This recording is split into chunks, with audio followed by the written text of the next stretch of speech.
Guys നമ്മൾ കോട്ടിട്ടിട്ട് കോട്ടങ്ങാനി ഉണ്ടാക്കാൻ പോവാണ്. അപ്പോൾ നമുക്ക് എങ്ങനെ ഉണ്ടാക്കാൻ നോക്കാം. അപ്പോൾ നമുക്ക് അതിനായിട്ട് ആവശ്യമുള്ളത് ഒരു കാർഡ്ബോർഡ് പെട്ടിയാണ്. അപ്പോൾ ഇത് വെച്ച് നമുക്ക് പണി തുടങ്ങാം. ഇത്രയും വലിയ കാർഡ്ബോർഡ് പെട്ടിയുടെ ആവശ്യമില്ല. നമുക്കിതിൻ്റെ പകുതി ഇവിടെ വെച്ചിട്ട് കട്ട് ചെയ്തെടുക്കാം. അപ്പോൾ നമ്മൾ ആ കാർഡ്ബോർഡ് പെട്ടി ഈ ഒരു അളവിൽ മുറിച്ചെടുത്തിട്ടുണ്ട്. നമ്മളപ്പോൾ ഇതുപോലത്തെ ഒരു ക്യാൻ ഇവിടെ എടുത്തിട്ടുണ്ട്. അത് നമുക്ക് സാൻഡ് പേപ്പർ വെച്ച് നല്ലോണം ഉരച്ചു കൊടുക്കാം. ഇനി ഈ ഒരു അളവിൽ കട്ട് ചെയ്തെടുക്കാം. ഇതുപോലെ കട്ട് ചെയ്തെടുത്തിട്ടുണ്ട്. ഇനി നമുക്ക് ഇവിടെ ചെറിയ ചെറിയ ഹോൾസ് ഇട്ട് കൊടുക്കാം. നമ്മൾ ഇതിൽ കുറേ ഹോൾസ് ഒക്കെ ഉണ്ടാക്കിയെടുത്തിട്ടുണ്ട്. അപ്പോൾ ഇതുപോലത്തെ ഒരു പഴയ ടേബിൾ ഫാൻ വേണം. പഴയ തന്നെ നോക്കി എടുത്തോളാം, അല്ലെങ്കിൽ വീട്ടുകാർ നോക്കി പുറത്താക്കും. നമുക്ക് ഈ ഫാനിൻ്റെ ലീഫ് ആവശ്യമില്ല.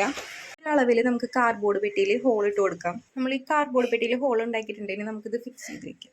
ഈ ഒരു അളവിൽ നമുക്ക് ഈ ക്യാനിലൂടെ നോട്ടിട്ട് കൊടുക്കാം. നമ്മൾ ഹോൾ ഉണ്ടാക്കിയിട്ട് നമുക്കിത് സെറ്റ് ചെയ്ത് കൊടുക്കാം.